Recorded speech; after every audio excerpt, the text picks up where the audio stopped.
I'm Benjamin Studebaker. And this is David McCarricker. And you're listening to Why Left. So today on Why Left, we're going to talk about the 90s. We're going to talk about the rise of identity politics, the rise of the new kind of racism in the 90s as a response to the collapse of the Soviet Union and the questions that that collapse kicked up. The reason we wanted to do this episode now as opposed to all of the other episodes that, we're so excited to get into eventually, was because I was listening over the episode we did on the most racist campaigns of our lives.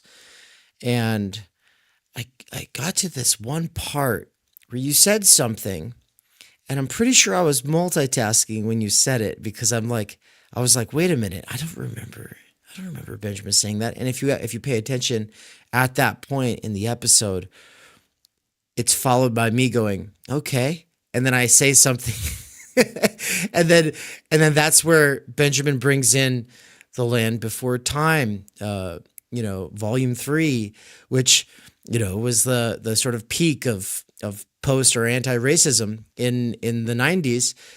And that's a great moment. So I'm glad it all worked out the way it did. No regrets. But there's this moment where you say something that almost sounds, I think, from an outsider standpoint, maybe someone who has no idea who you are and your general approach to things, they would just think, that just sounds like a conspiracy theory. And I heard you say it, and I heard you say it right after we had just done this last episode, episode 9, where I was kind of playing the conspiracy theorist and being like, are you, how are you, why do you trust people in power like that they have, why do you do this thing where you're trying to imagine that they have real reasons for what they're doing outside of, what the system wants or whatever. And, I think I called your approach the opposite of conspiracy theory, because you really are assuming that the people that there's reasons why they're doing the things that they're doing. Anybody else kind of in their position would be presented with similar kinds of ultimatums, right? You're very sympathetic, I guess. And but with that said, this clip right here that I'm about to play, everybody, this is where I was like, oh, this would be worth digging into deeper, because I think if it was coming from anybody else, maybe it wouldn't have mattered as much. Because normally when a person says this kind of thing, it really is just kind of like, oh, okay, yeah, sure, people say that kind of stuff.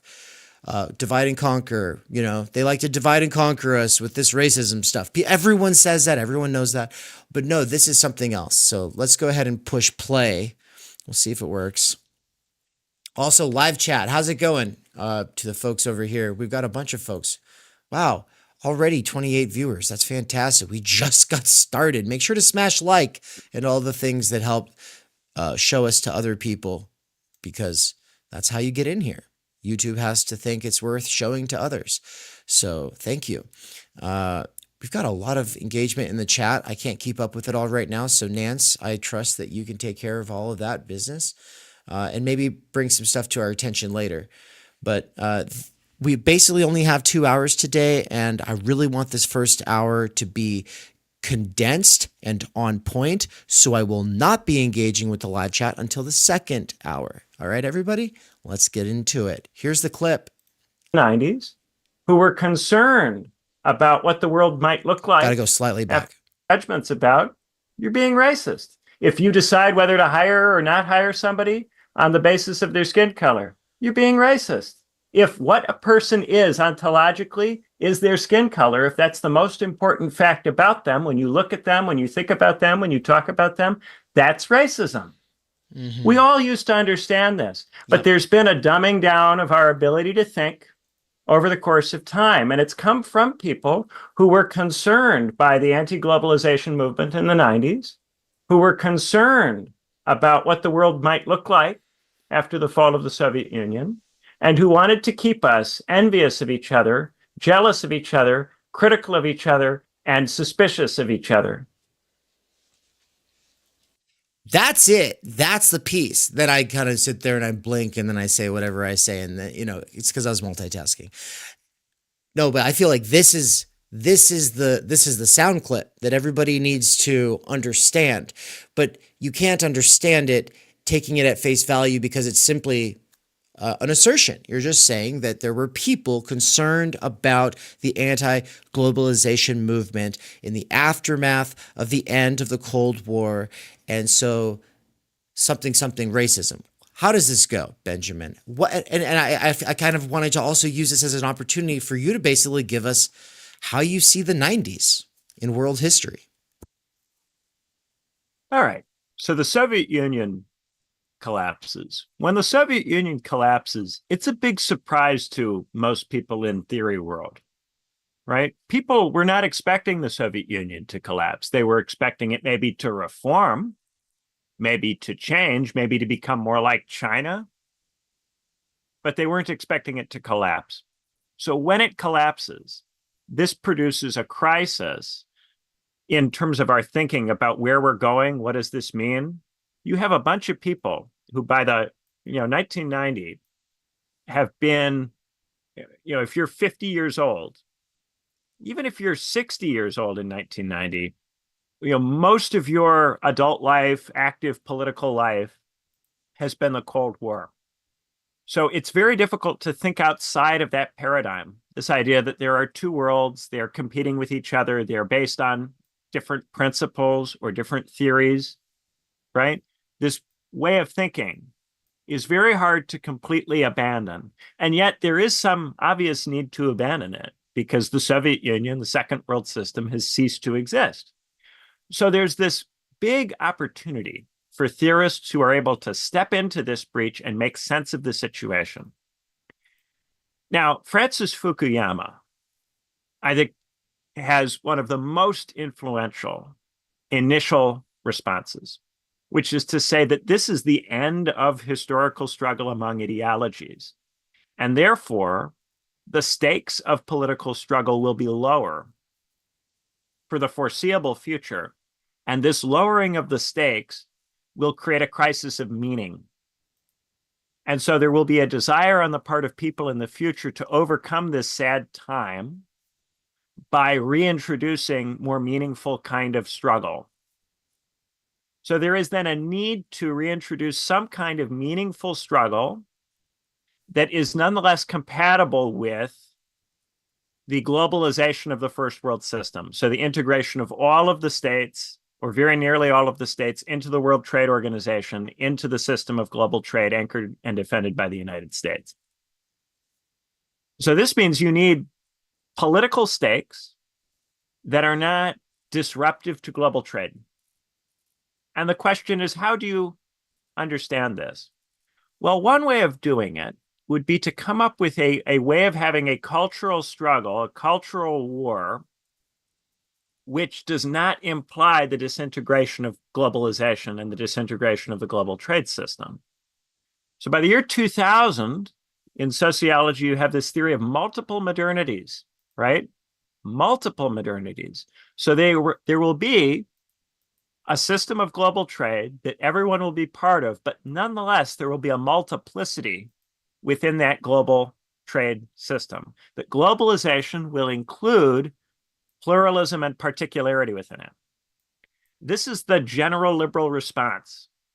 And it takes a number of different forms. There are a number of different theorists we could go into some level of detail about in connection with this. John Rawls, political liberalism, Will Kymlicka, Iris Marion Young.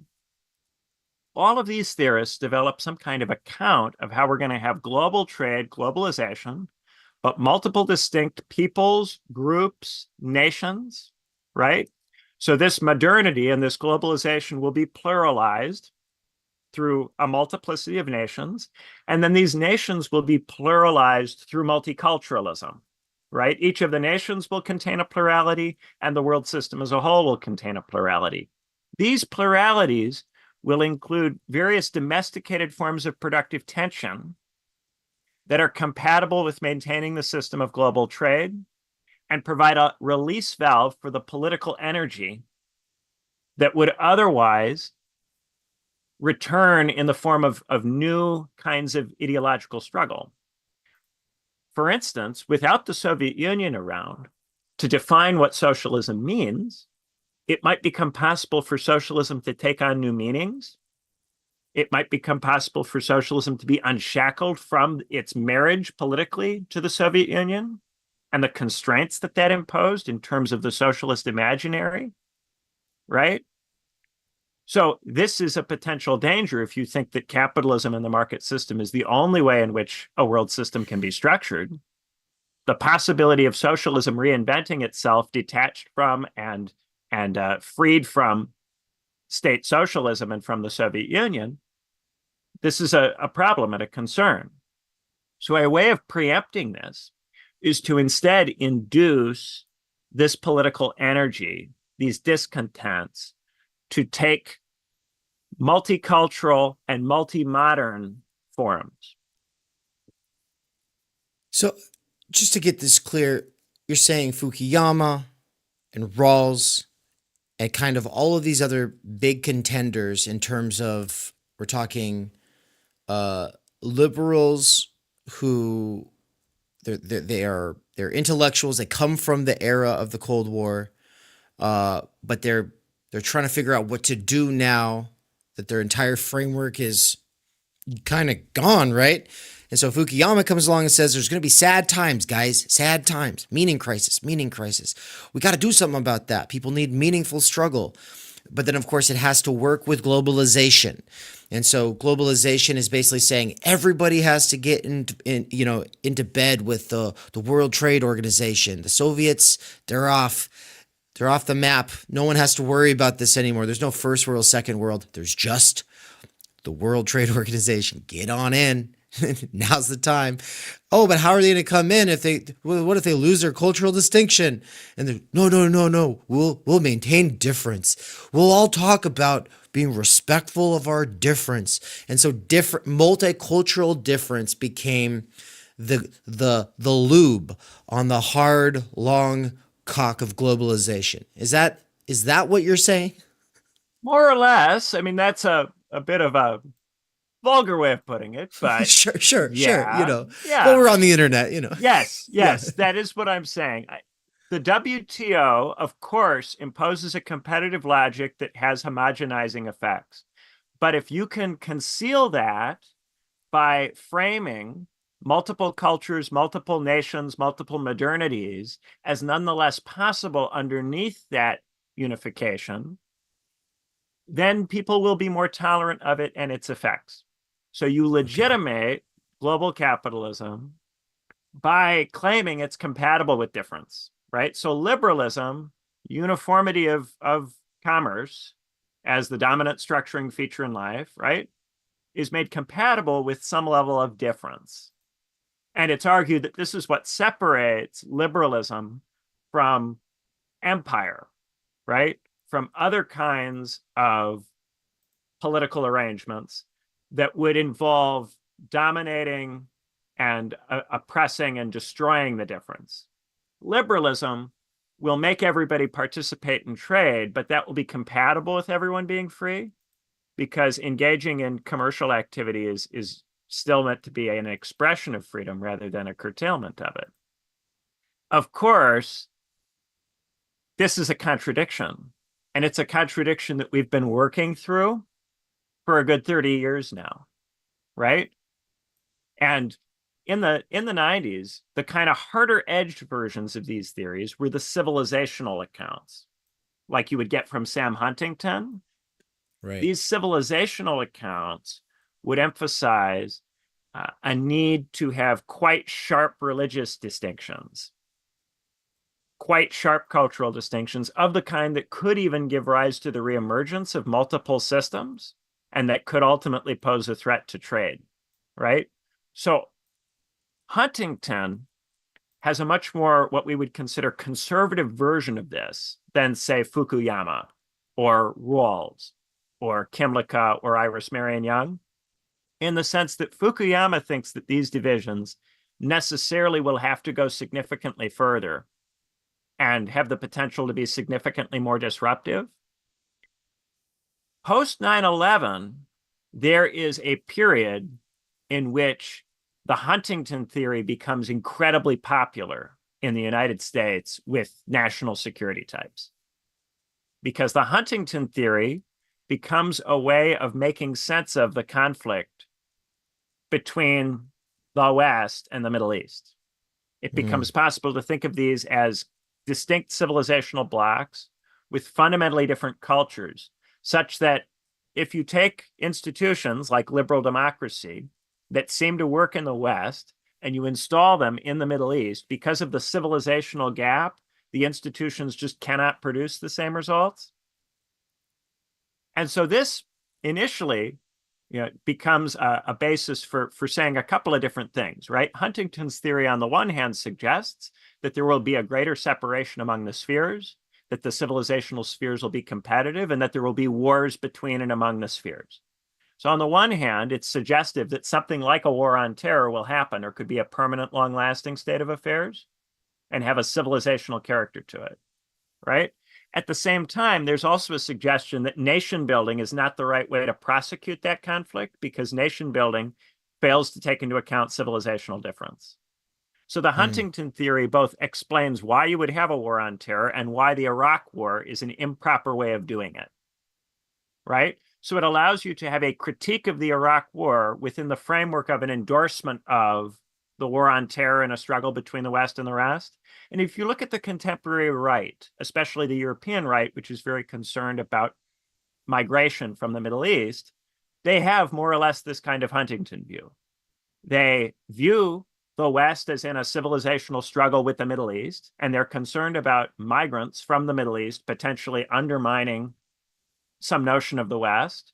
At the same time, they are also opposed to nation-building projects like Iraq. They think that our institutions are not capable of fixing the Middle East, right? That's the Huntington view. The Huntington view is a more conservative view than these other views, in the sense that it takes the differences further in terms of their implications for geopolitics and for global trade. The differences have more causal character in Huntington's theory of international relations. But the same kinds of differences are posited by what we would think of as more liberal or more progressive theorists. And they're posited as a way of trying to create benign antagonisms that work within a liberal framework.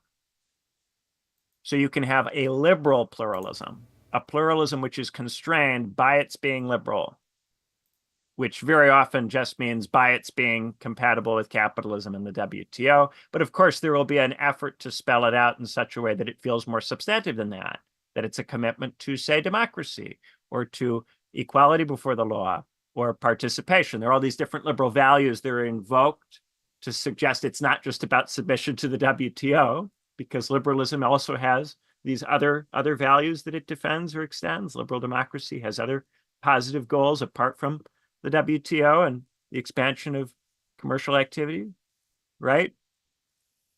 But nevertheless, this is a major part of what's going on here, the WTO and the expansion of commercial activity.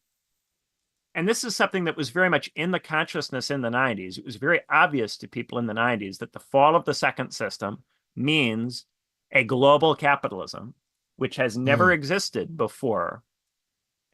To go back to find an example, you'd have to go back to before World War I to find an analogy. And people do this, by the way, comparativists, and this is still going on, draw analogies between the post-Cold War world and the pre-World War I world, because these are situations where you have globalized commerce.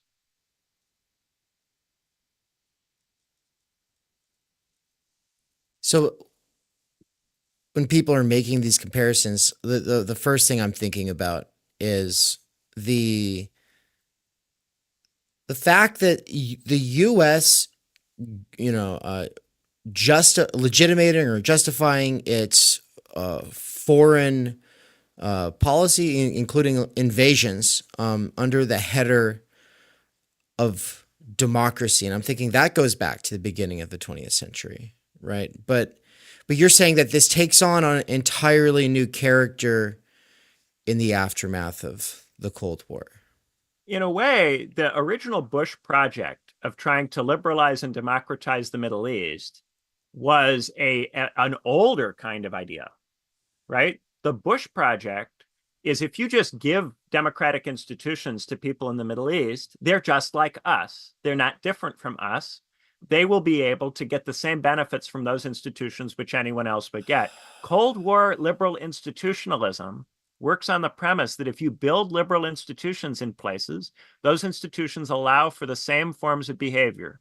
There's no racial differences among people. There are no fundamentally cultural essential differences. If you give people the same institutions, you will get the same behavior ultimately, right? Now, there's a question about, can you just transfer institutions, or does there need to be a sequence of institutions, right? So nation building, do you need to move through stages of a process? This is where you get back into old, John Stuart Mill type progressive man theories, which say you have to develop the capacities over time with a succession of different institutional forms. If you transmit institutions from a late stage state into an early stage context, you're going to have dysfunction. So for Mill, you have to install the institutions that are appropriate to the stage of development of the population. And this involves making anthropological determinations about the stage of development, right? And this is the sense in which anthropology is an imperialist field, right? It's these Westerners going and looking at the colonial subject and going, what institutions are you ready for? And thinking of the colonial subject as a baby that's being developed or grown up over time. The Bush administration, in thinking of Iraqis in that way, treated the Iraqis as children, but as children who could become adults, right? Whereas the Huntington view treats them as a different species that doesn't work like us on account of fundamentally distinct differences which come down probably from Islam or something, right? So at that point, you have a much different view about what's possible in the Middle East. If your view is that as long as Islam exists, the Middle East will be a particular way, and the only way to overcome that is to overcome Islam itself. This is the view of the new atheists, right? In the 2000s, the new atheists have a kind of Huntington type view that the Middle East is the way it is because of Islam, and that the only way you could change the Middle East, liberalize it, democratize it, would be to turn Islam into a religion that is more like Western Christianity. And Huntington admits of that possibility. He says, for instance, that where Catholicism has been Protestantized, it produces subjects that can fit into Western civilization. But where Catholicism remains traditional, in Huntington's view, it does not produce such subjects. Right? So there is a possibility of transformation at the civilizational level. But for someone like Huntington, it requires transformation of the religions themselves and of the things which, in his view, structure the culture, which is going to be mainly language and religion. Right? So it's not a biological race realist position. Right. Huntington is not a race realist in that sense. Yeah, no, that, and I think we kind of got into this with the triangle of essentialism, right? This, so just to clarify, the distinction, the two ways of thinking about it, in the case of, for instance, the Iraqis would be like, okay, we've got people who are not mature enough as a civilization. This doesn't say anything of individuals, but, as a civilization, its culture hasn't gotten to a point yet where it could manage its own democracy, but it can get there with a little bit of help. We can lead it along. We can supply it with the right tools, mostly weapons, obviously. The other side being, they just might not have the capacity for democracy. So in the former case, it's like, well, maybe you have to be literate. Maybe some degree of literacy in the country has to be achieved. Maybe certain other things have to be in place, right? This is I think I'm more sympathetic to that view of the human, right? We're all structurally stultified, but some people are not just functionally illiterate like we are, they're literally illiterate. And so it's like, yeah, there are certain things that can develop a society for sure, and certain things that maybe can only be appreciated with certain levels of development. I'm sympathetic to that, at least, as opposed to this way that just goes, yeah, well, they're like the sand people from Star Wars. They just can't do it. They're just a different species, right? Like that's the much more obviously on its face racist approach. you're saying Yeah. that these are The two, subtle you're saying thing. that these are two approaches for neoconservatism, right? Like, Yes, we're getting into divisions within quite right-wing perspective. What we would think of today as quite right-wing perspectives. I mean, it would Yes, include Joe, it would include Joe Biden and, Kamala Harris. They're part of this, but the thing is, you can be right. neoliberal and neoconservative, right? We're really talking about the top of the triangle, right? So when we did the triangle of essentialism, we had on the right, the Dugan people, on the left, the Zizek people, and on the top, the Huntington, the liberals, right? We're talking about what might be considered liberal imperialism today. So we are focusing on disagreements and differences in how you might view the world from within that part of the triangle. That's not to endorse any of it. It's just to discuss what are the views and how have they affected how we have moved through time here. So the Huntington thing is subtly different, right? Because it's not biological race realism. It's a claim about the character of Islam. And therefore, it leaves open, in theory, the principle that people who are Muslim could stop being Muslim, or Islam could change in such a way that it no longer has the effects that it has, right? And that would be their defense against the accusation that it's racist. This But was also it does Heidegger. essentialize them as different from us. This was also how Heidegger was able to argue that he was,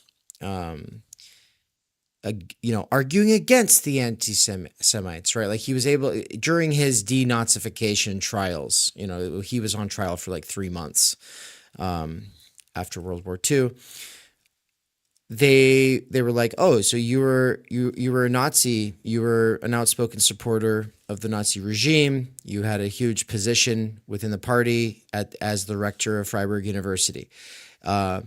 And he's like, yes, but I was trying to push them to be less racist, right? This was Heidegger's approach, was to say, I was pushing for less racist.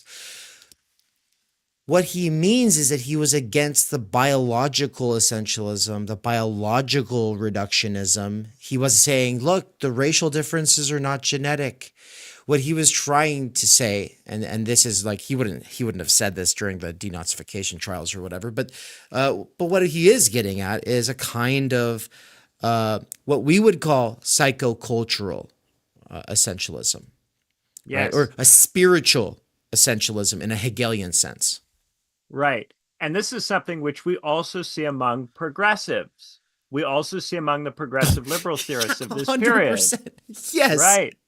It's the same stuff that's going on there. It's the same thing. It's just that the emphasis tends to be different, right? So let's talk a little bit about Will Kymlicka, right?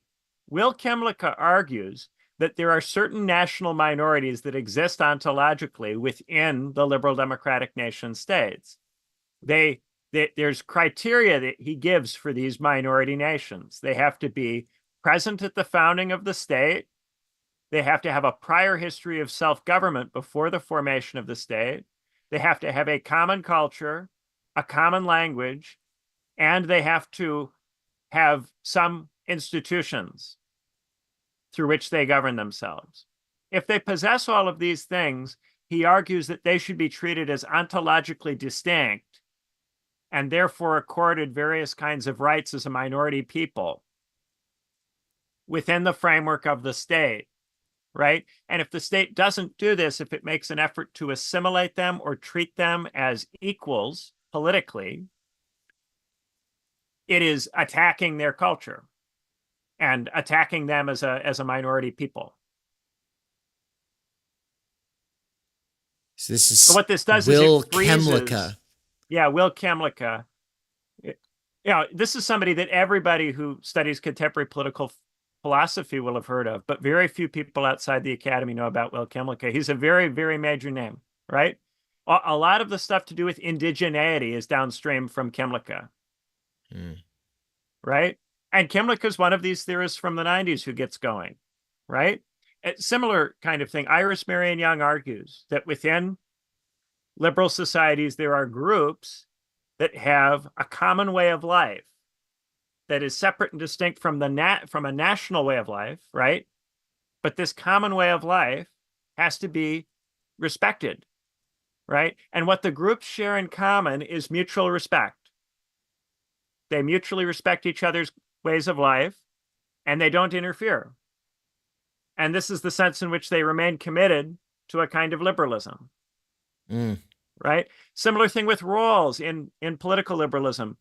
Different people with different comprehensive doctrines, nonetheless agreeing to be bound by a set of constitutional essentials because they have an overlapping consensus on the need for those essentials. All the groups agree that they need liberal capitalism and democracy, but they're different in other regards, and they permit each other to be different, and they don't interfere in each other's affairs.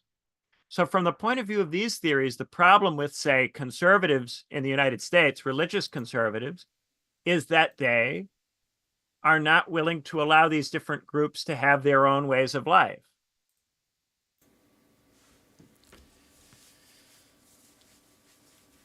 I guess before encountering Dugan and his multipolarity in the fourth political theory, I think in the episode we did on the triangle of essentialism, I was referring to it as the fourth political ideology.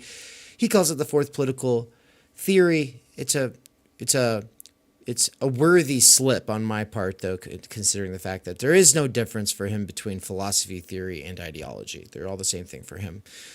There are distinctions between those terms for other theorists, but not for him.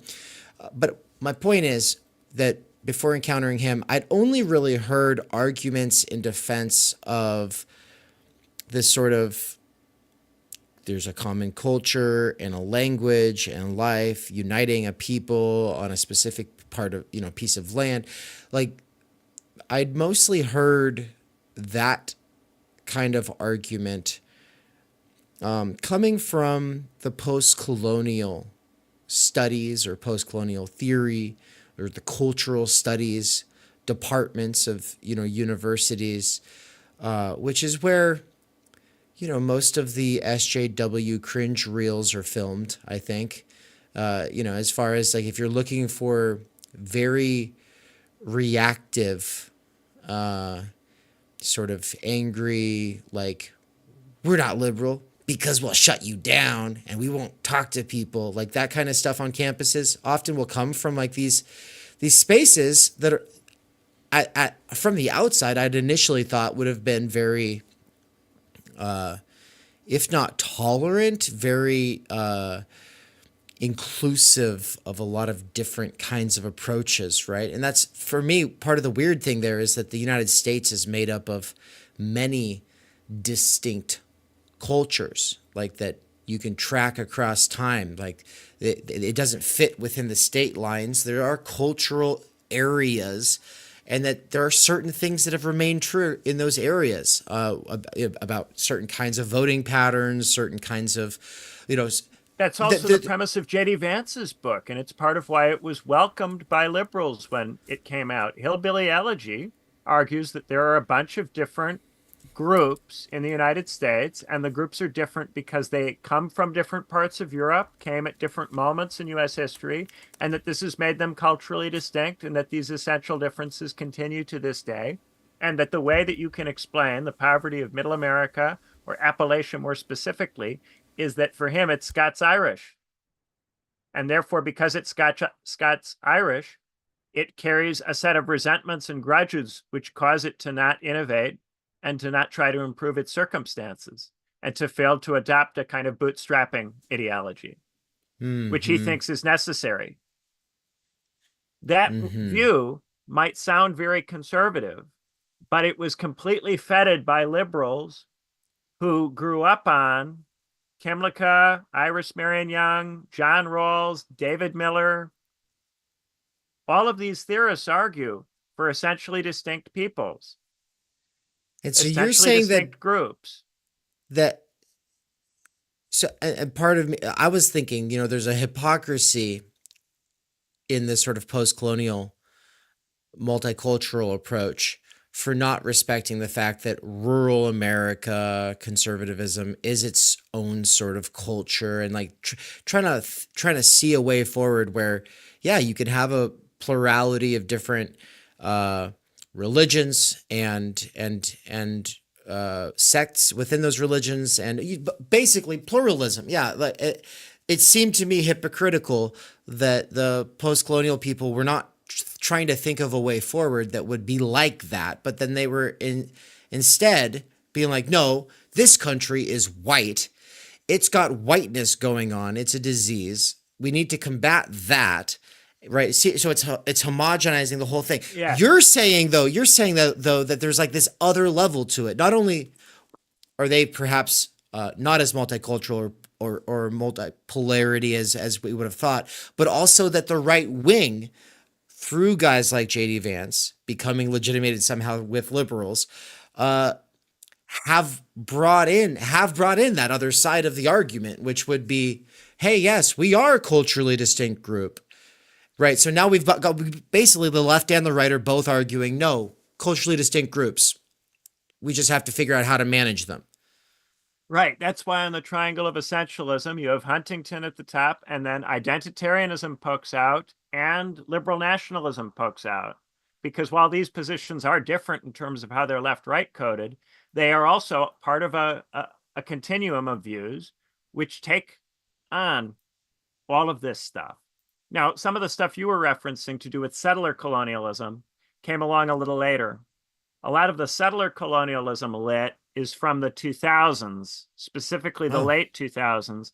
A lot of it emerges after Mearsheimer and Walt put out the book on the Israel lobby.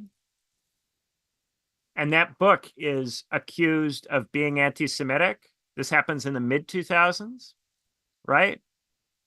So in that book, Mearsheimer and Walt try to talk about lobbying as a political force. And they're talking about lobbies which advocate in DC on behalf of particular nation states, national governments, right? Critics of that book framed it as claiming that there exists a Jewish lobby, as opposed to a lobby which lobbies on behalf of the Israeli government, Israeli state. And they use that conflation to smear Mearsheimer and Walt as anti-Semites. A consequence of this is that the set of academics who were interested in critiquing Israeli foreign policy felt that they needed different language with which to do that so as to protect themselves from that critique. Settler colonialism gained a lot of steam in part because they were looking for a language that would enable them to do that and avoid that accusation. If you were just trying to make the best possible argument for what is wrong in that part of the world, you would not use that kind of language. That language is developed as an adaptation to an environment of censorship. So it's very flawed, but also its flaws are understandable because they come out of a period of repression with regard to critique of the Israeli state.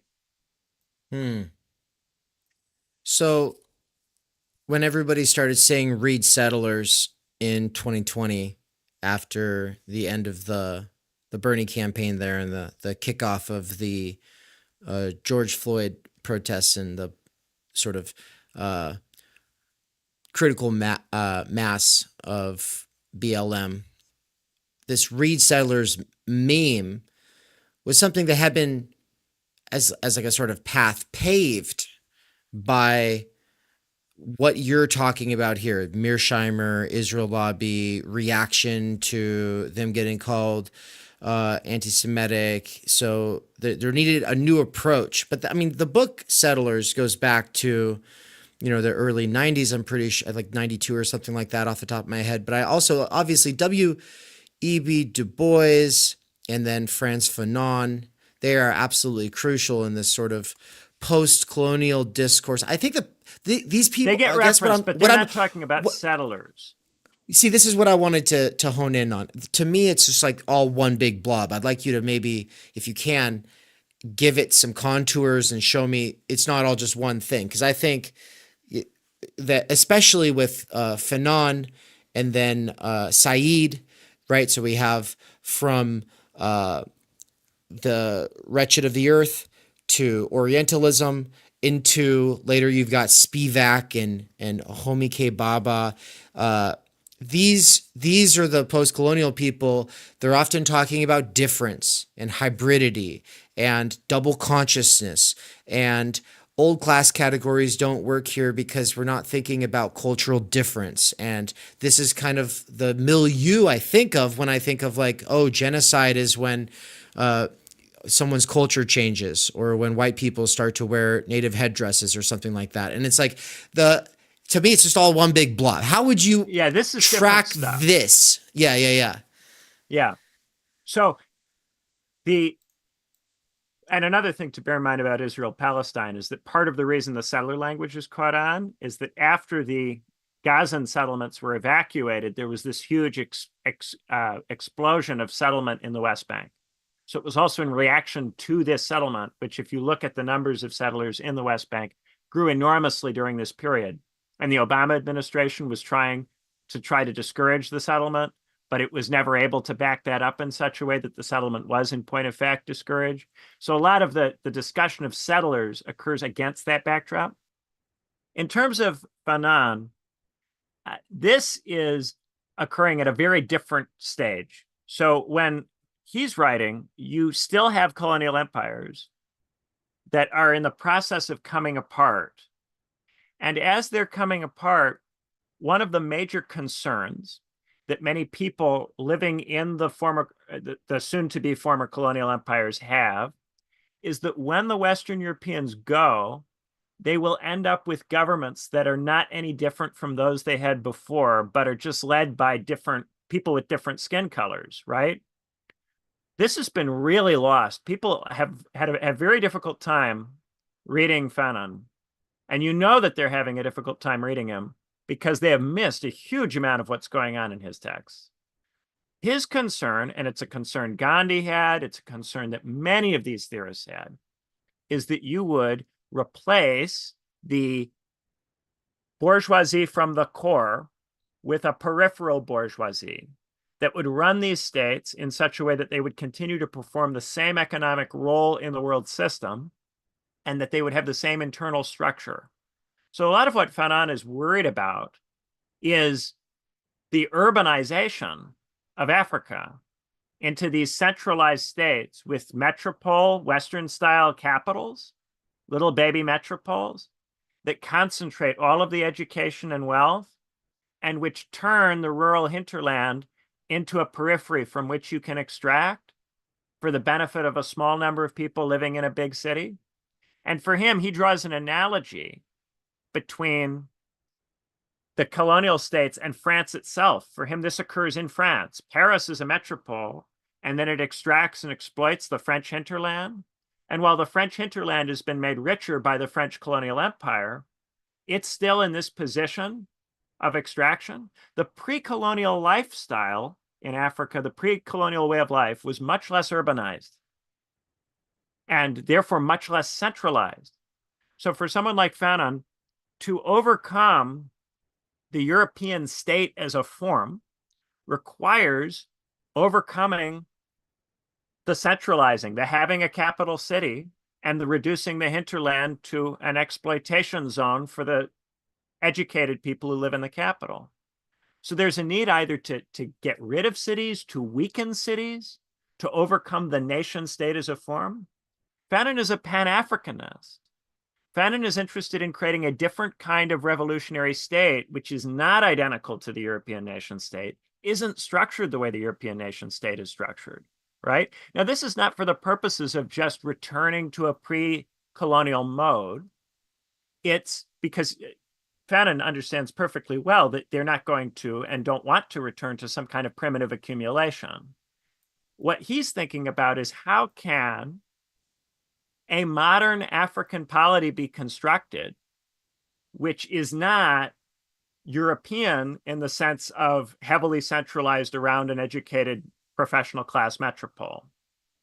And this is the third world Marxism is very much focused on these kinds of questions. How do you avoid replicating the European state? Is there a way that you can avoid replicating it so that you can move from the end of colonialism directly to socialism without some intervening period of this heavily centralized European state, which would then rise up above society and dominate it in the Bonapartist way, right? The Right. concern is if you make a Paris, you'll get a Bonapartist state out of that. So can you avoid making a Paris? Can you skip that or go around that, maybe by pooling together the cooperative capacities of many different African states, right? Mm. And then what happens is that people argue that each of the different African tribes has its own essentially distinct culture, its own essentially distinct, it has its own needs, it needs its own state. And therefore, Pan-African projects are oppressive. Pan-African projects don't Oh. respect the difference, right? So the Pan-Africanism is obviated and obliterated by an insistence which seems to be respect, but which is actually subjugating, that each of the different groups needs its own state. So each of the groups will be kept small and weak. And then each of the groups will get one major city, one major management outpost, administrative outpost in its territory. And through that administrative outpost, the whole territory can be managed in a neocolonial way, which appears to the subject population to be their government, because it consists of people who talk like them, look like them, sound like them, right? This is what Fanon is worried about. He's worried about a black bourgeoisie, right? Black skin, white masks. Well, and in Wretched of the Earth, he's talking about how there is a black bourgeoisie, and then it's divided between Yes. rural and urban, and then you've got the people within the black bourgeoisie who want to work with Europe, and then the ones who don't. So he's really like I think I was much more of a vulgar class theorist when I had initially read him, and so for me it was just all very heretical, kind of, seeds for post-class fractured mass, right? Like in terms of geographical, material, political, uh, uh, I don't want to say confusion. There's complexity that maybe you don't see from Europe or from Russia at the time. And Fanon's over here trying to say, no, this is a real problem, guys. We have to think it through.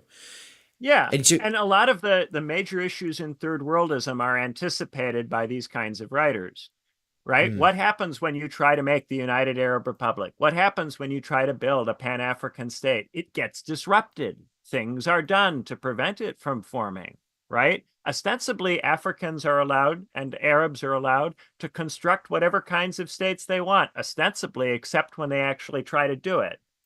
And then they discover all of a sudden that they have to stay within the borders that were made to protect the groups that they have to admit exist, right? And if they don't, then they're being genocidal or they're being racist or what have you. So this mm, language is used to control the colonial subject and discipline the okay. colonial subject in the name of liberating that same subject. And you also will see this kind of stuff kicked up in the debates related to the Khmer Rouge, right? What is the Khmer Rouge interested in doing in Cambodia? Liquidating the cities and the educated urban professionals. Why are they interested in doing this? To make a Western nation state, a Bonapartist state, impossible in Cambodia. To make it impossible, right? So this is an incredibly hard thing to do, to the point where, out of a desire to find some way of avoiding this, in Cambodia, an incredible atrocity is committed, probably the worst in the history of socialism, right? Yeah. Because this is a very, very difficult to solve problem. And Whole what, separate question, mainly occurring within the left part of the triangle, as opposed to the top, right? When we open the show, we're talking about liberal theories of difference, liberal civilizational accounts, liberal nationalism, identitarianism. When you start talking about the post-colonial socialists, you're in a different part of the tree, right? And at this point, that movement is more or less gone, is that right? The people down? associated with that don't govern very many countries anymore, I've even, got it up on the screen imperfectly. here. I've got it up on the screen here. So would you just put Pol Pot close to Maoism, or does it get some other area on I the graph? I would say that Pol Pot is, whew, Yeah. Pol Pot would be close to Maoism. Yeah, Okay. yeah. And it's interesting too because, you know, his education was in Paris, wasn't it? And so he was like, we can't have that. We can't have that here. He must not have liked his stay very much. Well, they talked to these Western Marxists and socialists who talked about how the state had been the thing that had crushed the socialist project, and it was able to do this because of its centralization, and it was this Bonapartist apparatus, et cetera, et cetera. They are conscious of all of that, right? They want to think that there's some way of avoiding that as a stage. And this is even expressed in the Cultural Revolution, where Mao tries to have a revolution against the party state for the purposes of preventing the centralization from taking hold, which of course it did ultimately take hold, because this has been in practice incredibly difficult to avoid, incredibly difficult to avoid. And what these guys, if you really take it seriously, what these guys gesture at is a problem. But what people do instead is they act like these are champions of a resistance movement or something. And this turns them into reactionary figures because this lumps them in with people who are on the side of a more of primitive accumulation, like Gandhi, for instance, who was a more you know, spiritual anarchist interested in a Tolstoy style primitive accumulation, right? These left post-colonial thinkers were very different. They were committed to modernity, but they wanted to find a way of doing modernity which cut past Bonapartist centralism. And of course, they couldn't find one. Now, maybe that was because of the part of the world they were operating in, the stage of capitalism in the particular places where they were operating, or maybe it's because you just have to go through that. Maybe that can't be avoided. Maybe a certain kind of state development goes part and parcel with this. Hard to say. But this is the set I, of I, questions that gets raised. I don't want this question to take us too far afield. I'm wondering if you can very briefly touch on what Bonapartism even means. I don't think we've ever talked about it on Why Yeah. Left. So it's worth touching on. Yeah. Yeah. So this is the idea that as the state centralizes, it develops a level of capacity that allows it to rise above society, rise above social organizations, rise above other kinds of groups or institutions that exist outside of it and dominate those institutions and organizations and structure them, arrange them, put them at its service. In its most extreme form, it takes on a kind of Althusserian totality, but you'll see it discussed in a more moderate way by the theorists of the Frankfurt School as total society, a society that's been totalized, right? This is a dilemma for Marxists because for Marxists, once the state takes on this kind of character, it becomes much more difficult to organize a revolution against it. Right. And so this was a big problem for Marxists in the 20th century, especially ones in the third world, because they were like, we don't like your stage theory that says that we're going to have to go through this period of capitalist development, which, by the way, Lenin was like convinced of and was like, yes, we have to do it. And so is part of this like a from the third world standpoint going, we don't want to have to try to do what Russia tried to do? Well, many of them are working from a standpoint of the 50s and 60s and 70s. So they are looking at what has happened in Europe. And what they're saying is the revolution has not occurred in the core states.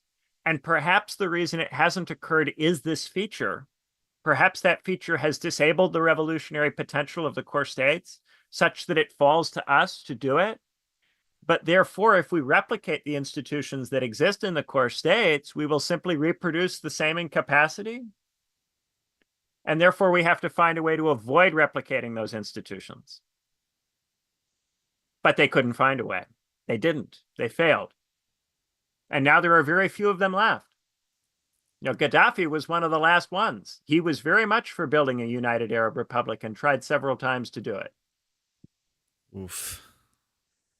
All right, now in the last little bit of this side of today's episode, I want to pull up on the screen here, if I'm able to, the thumbnail that I made for today, and let's see if I can make this work.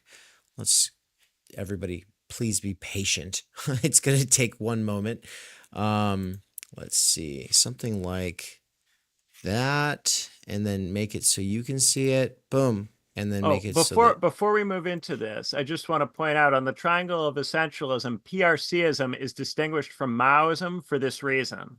Maoism as a political force is extinct.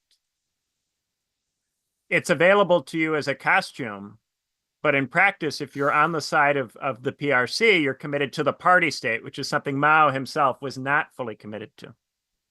okay. And that is a meaningful difference. Thank you. That's helpful. So what I have up on the screen here is the thumbnail for today. It's got the resist the WTO. This is a sign, you know, at the front of a parade or a protest, ostensibly from the 90s, from the late 90s, probably in Seattle. I will want to hear you say something about that, because you were saying that it never really had a shot in the first place, or it wasn't really a real threat, though of course we're talking about people reacting against it. So I do want to get into that, but I just want to help people see how all these pieces fit together in my mind. Okay, so obviously it's got us with our laser eyes, and I'm zapping this sign from a protest that says, "Teach world history, not white history." And then this comrade from the 2019 Democratic Socialists of America convention, the one where they were like, they didn't have a single speaker with any charisma or ability to actually speak to a room that would include a larger audience, like people coming in from the internet, people coming in from cable TV, right? They just didn't have people capable of speaking to America there. It was more like this college thing, and it became the laughing stock. And you know, I don't want to pick on this guy. I have no idea who he is. He's probably a great guy. But I don't want to pick on anyone. The point is simply, I think when people see him, they think of the no clapping thing. And if you look off to the left of all this, you see the little sign that says no clapping, right? But there's also this, we are the 99%, you know? And so what I'm trying to show here is, obviously Bernie is missing, but what you get is, you know, from the WTO in the 90s to Occupy 2008 to DSA 2019, which obviously wouldn't really have been a thing had it not been for Bernie between really 2015 and 2020, like that whole period. It's like we're trying to unblobify this mess and trying to talk about some of the political, economic, and historic conditions for the ways that these movements took shape. And so, you know, there's a lot of reasons that people felt the need to do something. That movement energy rises and it gets whipped up in some cases. In certain directions, certain frames get imposed on the situation, such as teach world history, not white history. This idea that there's white history versus real history became a thing, which, of course, real history is just like, well, we'll just take the people's standpoint. And then it's always like X, Y, or Z identity groups' perspective on how history went. You know, it's this sort of like Zen spinoff. You know, it's a whole genre, but it became this sort of framing, like this, oh, white this, whiteness that, settler colonialism that in 2020. And I'm not sure if there's really a line of continuity through all of this or not. To me, I would go a completely different route to talk about all of this stuff. I guess I'm just putting it up on the screen though, and I wanted to take a chance to look at it because I'm wondering how does this idea, this split within neoconservatism, this split between we have to bring them democracy, they're capable of it, they'll just need some help, it's paternalistic, versus Maybe they don't need democracy. Actually, guys, they're sand people. They're just a different species. They're practically aliens, right? Like that. This little debate within neoconservatism, which is something that includes Democrats, the only connection I see to the way that I think of movement capture and division is identity politics and DEI, both having something to do with difference, identity, hybridity, standpoint epistemology. That seems maybe related. Is it related? Do you see like this is actually stemming back from Kymlicka and Rawls and Huntington, or are these? I don't know. Is this just the pattern-seeking brain here? Are you asking me if there's like a formal conspiracy with intention on the part of these people? I'm not suggesting that.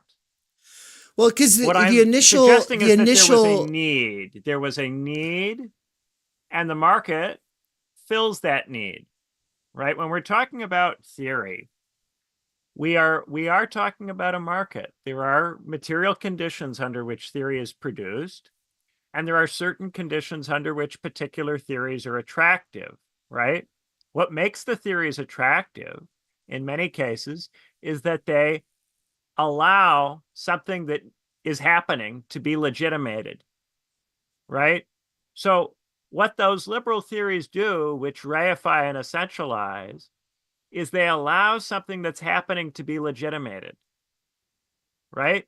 This globalization is happening. It's happening whether you want it to or not. The Soviet Union is gone, and now all of these states are going to pile into the WTO for safety. All of the developing states that used to play the Soviet Union and the United States off against each other for autonomy are going to lose that autonomy and become subject to this system. That's going to happen, right? So the question is, how do we explain why that's okay? How can we get people to feel okay about it? Now, you don't have to sit around in a meeting and go, how do we do this? And sift through different people's journal articles and find one. What will happen is that people will write theory. They'll see that this is a problem with various levels of clarity. You know, some of them will be more conscious of it than others, but they will produce various kinds of theories in response to this situation. And the theories which are useful at legitimating the situation will tend to gain steam because people will find them interesting. People will be drawn to them because they seem to resolve a problem which seems to exist, right? So it doesn't require anybody sitting down and meeting, right? But what happens right. is the theorists, the professional class theorists, who exist ultimately to reconceptualize our abstractions so as to make the world acceptable to us. There are really two things that theorists in principle do, right? One is to apologize for the state of affairs. The other is to critique it. But what many people don't realize is that the best kinds of apologies look like critiques. So Right. you have something which is a critique, but defines the problem in such a way that the liberal state can respond to it. The liberal democracy can respond to a problem of, I just have to respect all of the groups that exist in a framework which is compatible with the WTO, right? If you define the problem as we need to have a greater diversity of groups, we need to have an acknowledgement from the state, recognition of the groups and of their distinctions, and different policy on that basis. We need to have from the state a playpen in which people with competing cultural ideas can argue with each other freely and openly, right? These are things that can be done cheaply without disturbing global trade, right? So what you do is you get the people who think of themselves as opponents of globalization to themselves adopt these frameworks and ways of thinking. So instead of offering an alternative vision of the global, right, an alternative way of managing the increasingly integrated system, you convince them to become reactionaries. You convince them to be resisting it and defending various pre-colonial or pre-modern or prior arrangements of varying kinds. Oftentimes, they're explicitly committed to primitive accumulation. Many of the people involved with the anti-globalization movement, with anarchism, are explicitly committed to primitive accumulation, to returning to hunter-gatherer societies or small social groups, rule of 150 people or what have you. A lot of this is explicitly reactionary in the sense that it's an attempt to move to prior ways of doing things that are no longer compatible with sustaining the global population that we have, right? So what happens over time is that the anti-globalization movement, they're caught with their pants down. These are people who thought the Soviet Union was going to be around, and then the Soviet Union disappears. They don't have any kind of great big idea about what to do instead. They're as shocked as everybody else is that the Soviet Union is gone. So they don't have a positive project, which is why they pitch themselves as anti-globalization. They're not thinking in terms of better globalization, different globalization. Fanon and Mao were at least trying to think of different or better way of constructing a state to avoid the Bonapartism problem. They failed to do that, but they were trying to do something that in principle you can understand someone would want to do, right? In this situation, they don't have a positive plan. So they define themselves as resisting, right?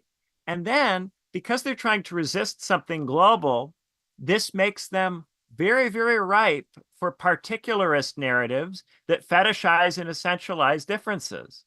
This seems to be a way of resisting the global. But what it actually does is it keeps you all divided up so that you can't overcome the WTO with a more competitive world system that would be better than the WTO, that would allow for more human forms of living. When I say more competitive, I don't mean that in narrow economic terms. I mean a way of living that we would feel is better, such that we would prefer it, right? The reason that when we talk about competitiveness, we're always talking about the economy, is that in recent decades, it's been the case that if there's any level of inflation or unemployment elevated for any level of time, any significant level of time, people vote against the government or they throw the government out, because with the way our system is currently designed, people cannot withstand high levels of inflation or unemployment for very long without encountering an enormous amount of psychological stress, which ultimately disciplines them into backing existing institutions and structures, right?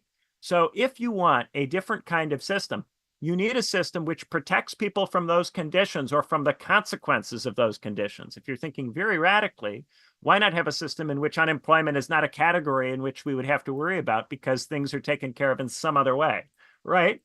As opposed to jobs. But if you're going to think like that, you actually then have to have some way of thinking about how you would structure things such that you would get around that problem.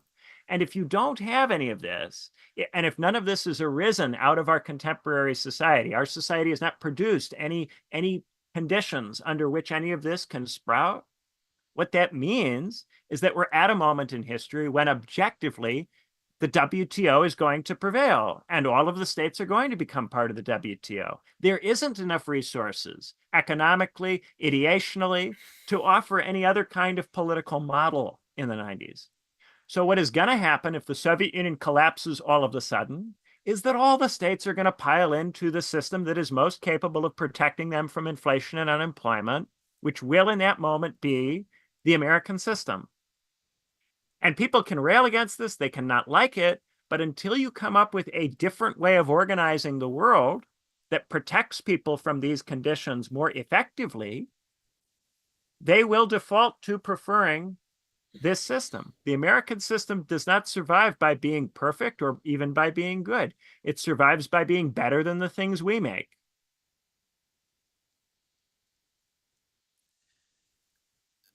I think that's a good place to cut the episode. Everybody, we will be right back right after this, but my quick summary of what was just said is that theory is a market and that the order must go on and that we need to feel okay about it. And there are people jockeying for positions and they're trying to write the next theory that will work in that situation. We'll be right back to talk a little bit more about Russia and Ukraine, following from what we talked about last time and how Benjamin's prediction was proved true on the same day that he was making it here at Why Left. We'll be right back.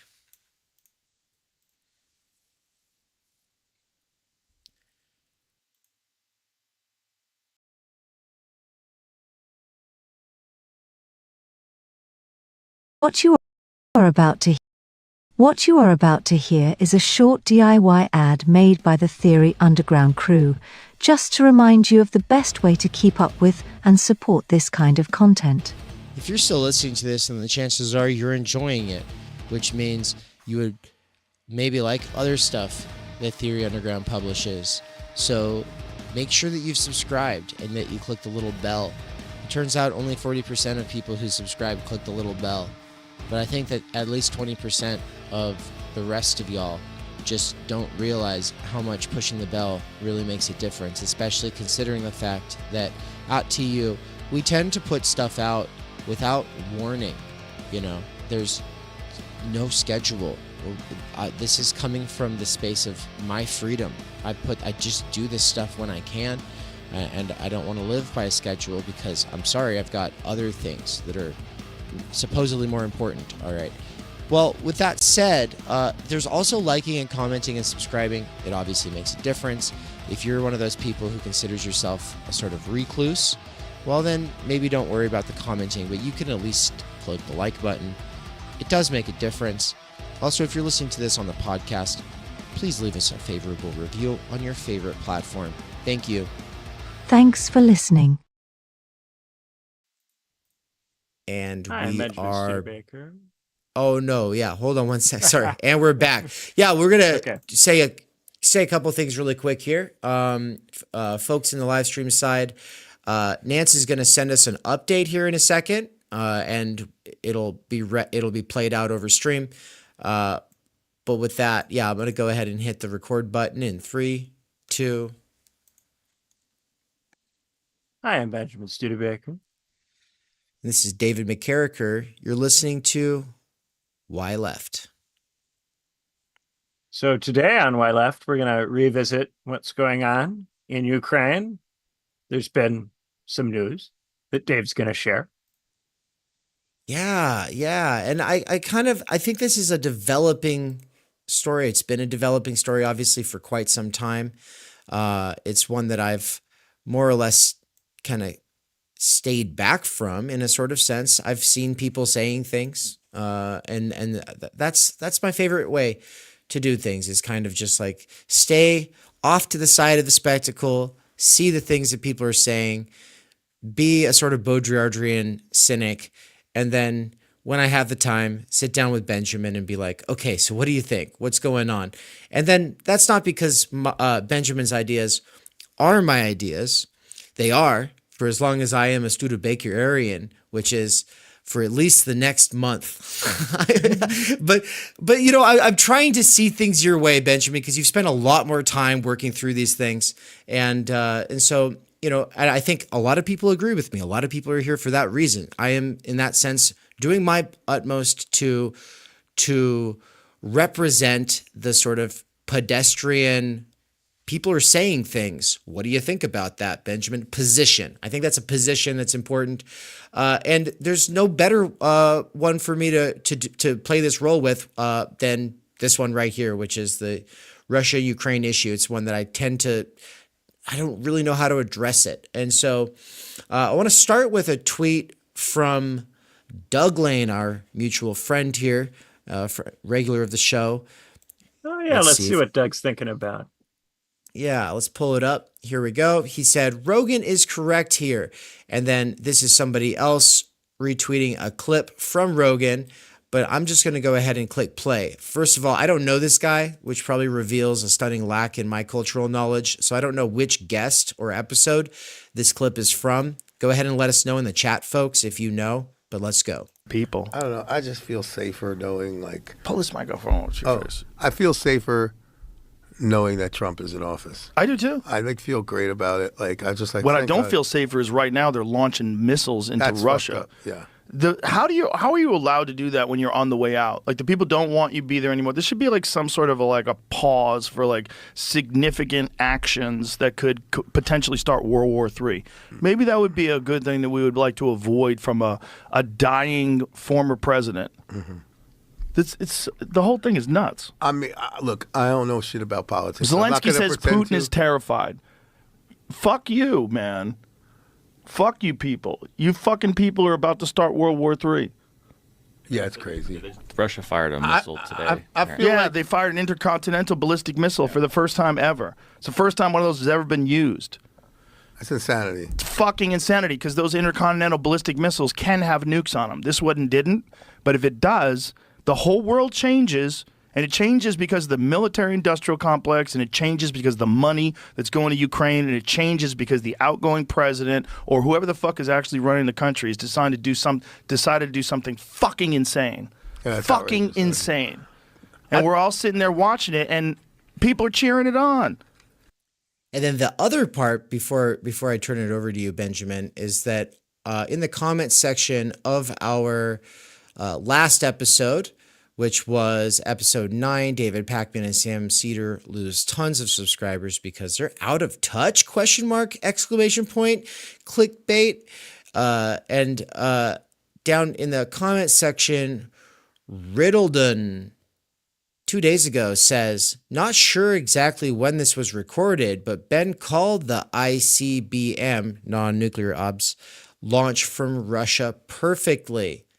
Give it a little heart there.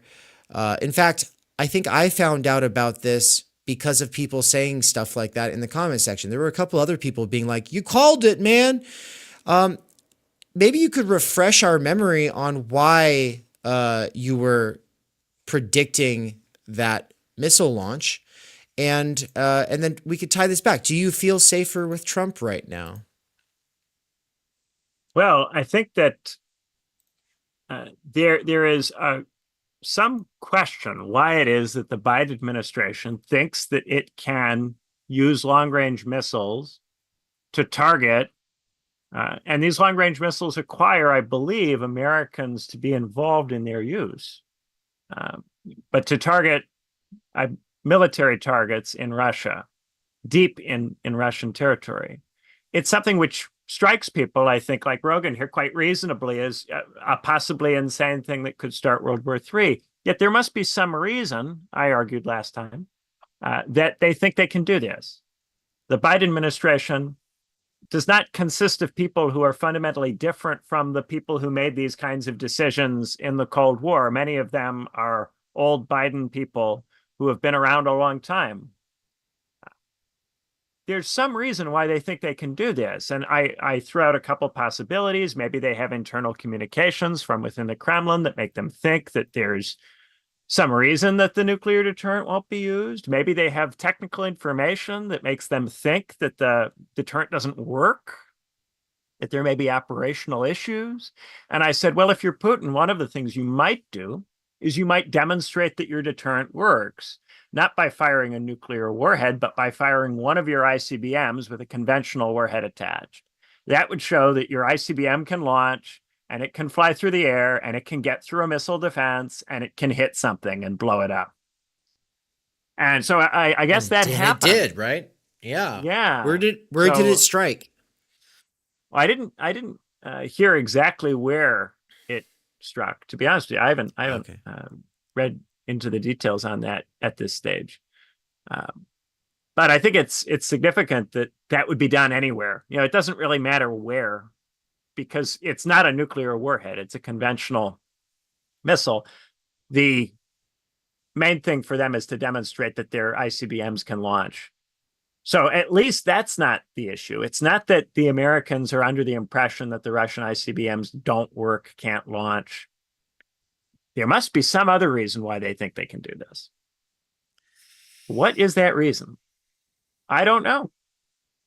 But I hesitate to say that they must just be crazy, right? I think in foreign policy, when you start going, okay, they must just be nuts, this is in part because you don't have enough information. People who run states are very rarely crazy, especially in modernity. It's very difficult to run a state and be crazy. Think about how it is that a person comes to run one of these states, like all the things you have to do in life to ultimately become someone who runs one of these states.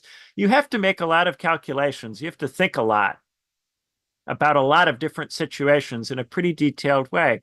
And so, for instance, when people have suggested that the Ayatollah of Iran is crazy or that Saddam Hussein is crazy, I've never really bought these arguments that other world leaders are crazy. I don't buy them with regard to our own leaders either. I don't think our leaders are nuts. But if they're not explaining why it is that they think they can do this to us, it must be because there is some information that they are not prepared to share that has given them some reason to think that they can. I would be very interested to hear the information. And one way that we could get the information if we wanted to be reassured is to make a big enough stink about it that they feel like they have to declassify the information and give it to us to get us to calm down.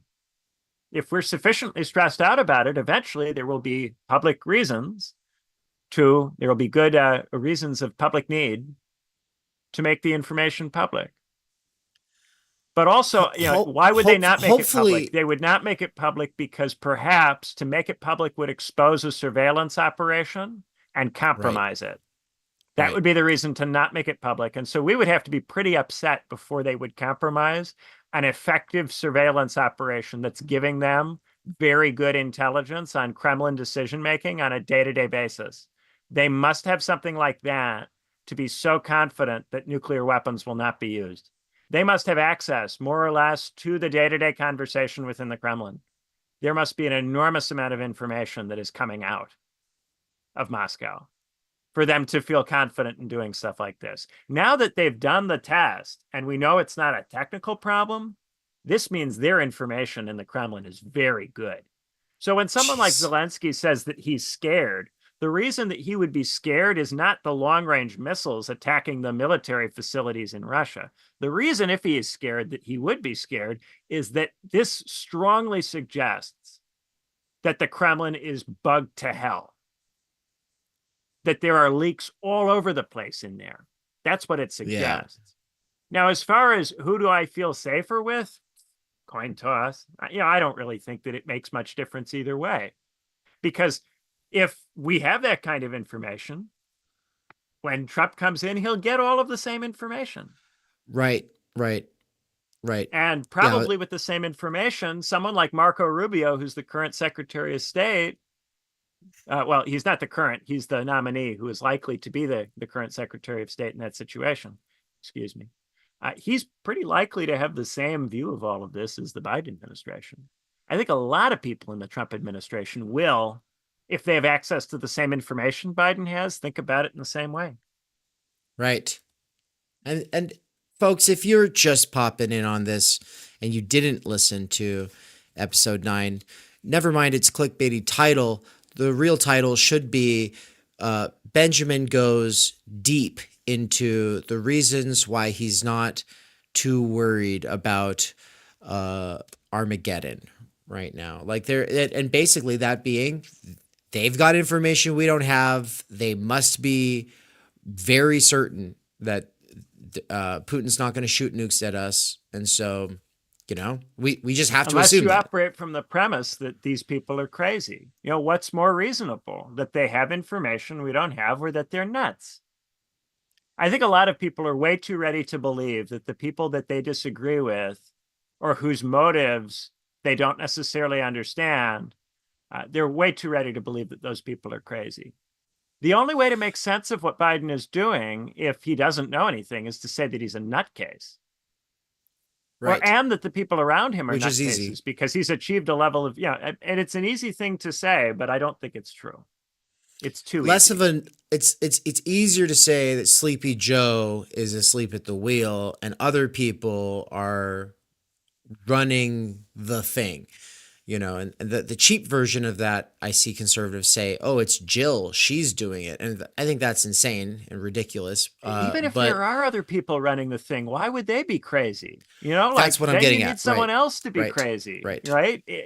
Whoever it is that you think is important in the Biden administration, do you think they're actually nuts? Or do you think they're a quite savvy operator who's managed to get very close to Joe Biden in his old age? Much more likely. Right. Right. Well, and that's the thing is I've heard people optimistic for that very reason. They're like, well, we don't know who's driving the thing, but they must be competent. You know, they must. We would not. The generals would not go along with some incompetent bureaucrat coming in, right, and just starting World War III. And so in that sort of context of the fear about World War III and how is Biden allowed to do this stuff right before the transition, and that shouldn't be okay, which is what Joe is in part saying. Yeah, you can't run foreign policy like that. That's just not realistic. It's almost like I kind of want to just say, what would you tell Joe Rogan, and I think by extension here, Doug Lane? It sounds like you're basically going to say, yeah, the concern makes sense, but also we have to assume that they're operating on information that we're not operating on. And the chances are that anybody that Trump puts into his cabinet is not going to react very different to the intel that they get. And that intel is the big, it's the question. And if we want to get upset, which it does seem like Joe Rogan is upset and for good reason, then that upset needs to be about, well, we need to know, because currently most Americans are over here just like, so what? Is World War III going to start? Is that what's going on? Like, what the hell? And the rhetoric from the Biden administration, really just from Biden himself, has been like, oh, Putin's Hitler, Putin's crazy, he's just a maniacal tyrant, you know. And so the throwing out diplomacy and acting like we're not concerned about World War III has just been the thing for the last several years. It's just intensifying. And to be clear, I'm not suggesting blindly trusting U.S. intelligence or whatever they tell you. We have reasons to think that their intelligence is likely to be good on this specific issue at this time. And the reasons to think this are that when people who have had access to the general information which the public has had have made predictions about this conflict, they have tended to be wrong. And when the administration has made claims about what's going to happen that have conflicted with the available public information, the administration has tended to be right.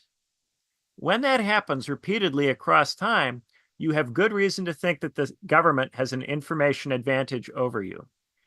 There have been many other cases where it hasn't been like that. In Iraq, the government made a lot of different claims that turned out to be false and repeatedly got things wrong, which meant that when you were looking at our intelligence with regard to Iraq, you had good reason to be skeptical of it, right? And it was in part because of Iraq that many people are skeptical of US intelligence with respect to Ukraine. But you have to bear in mind, it's a completely different intelligence operation. The intelligence that we have gathered on Russia, we've been at that for much longer. It's been a much higher priority for the United States government for a much longer period of time, with a much more specialized set of apparatuses for developing that expertise. Whereas in the case of the Middle East, I mean, there was a period where if you spoke or wrote in Arabic, you had a job in the government waiting for you on a silver platter, a good, nice, long career that could be had in the intelligence services or the State Department. If you simply could read, write, translate Arabic, that skill was by itself the most precious and valuable language skill anybody could have for quite a while in the 2000s. More recently, it's shifted, right? They're more interested in, do you speak Persian? Do you speak Chinese? Because at this point, a lot of people have gone into Arabic, and that is more heavily saturated than it was. But in the case of Russian, that is something that they have been heavily specialized in for a very long time. But if you think back, they used to make more intelligence mistakes with regards to the Soviets at the beginning of the Cold War, when the machine was not as well developed. You know, like the missile gap stuff. These questions about how many missiles they had and how good were their missiles. A lot of US intelligence about the Soviet military was not correct in the 50s. But more recently, they've had a much better track record. And I think, you know, what's going on now could only happen if there was a huge information advantage. The last thing I have on this is Sam Fourier on Substack asking, are the long-range missiles provided by the U.S. to Ukraine, along with the involvement of North Korean troops, a significant escalation that could undermine Trump's plan to quickly end the war? Or are these actions simply a final show of force by both sides to strengthen their positions at the peace negotiation table? I lean toward the second. I don't think that the Biden administration is really concerned that Trump will actually do a bad peace with the Russians. I think that probably the Biden administration thinks that a peace is not possible at this time, and that Trump is delusional or foolhardy in thinking that a peace can be achieved. But of course, both sides will, if they think that there will be a peace negotiation, and because of what Trump has said in public, there has to at least be an attempt at one, right? They want to put themselves in the strongest possible position. Oftentimes, the most violent and brutal and nasty part of a war is the part right before the negotiations begin. Because it's during that time that you really are trying, if you're a state, to make a demonstration that it's more in the interests of the opponent to end the war than in your own interest. You're trying to convince the opponent of that so that the opponent will come to the session wanting to end the war. So for that reason, oftentimes there's a lot of people who get killed in the weeks or months immediately before a peace talk. Okay.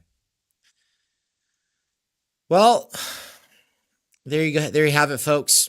If you're worried, you've got good reasons to be worried, but also you shouldn't be catastrophizing right now. It's just as possible, if not even more likely, that this is all ramping up to a new either peace deal, alignment, approach, but also we shouldn't necessarily feel safer. The intel Biden is operating under is going to be the intel that Trump is operating under, and it's something that we will not have access to. And then, of course, they could leak, or they could declassify some of it. Of course, they'll never declassify everything, and so. And it's so risky. If they do have a really good surveillance network, they're not going to want to reveal how it works, because that would give it up. The thing about if declassifying anything that comes out of an ongoing surveillance program is that it potentially compromises the surveillance program. And if you have something that's good enough that you can confidently shoot long-range missiles into Russia without fear of nuclear retaliation, you don't want to compromise that by going public with it.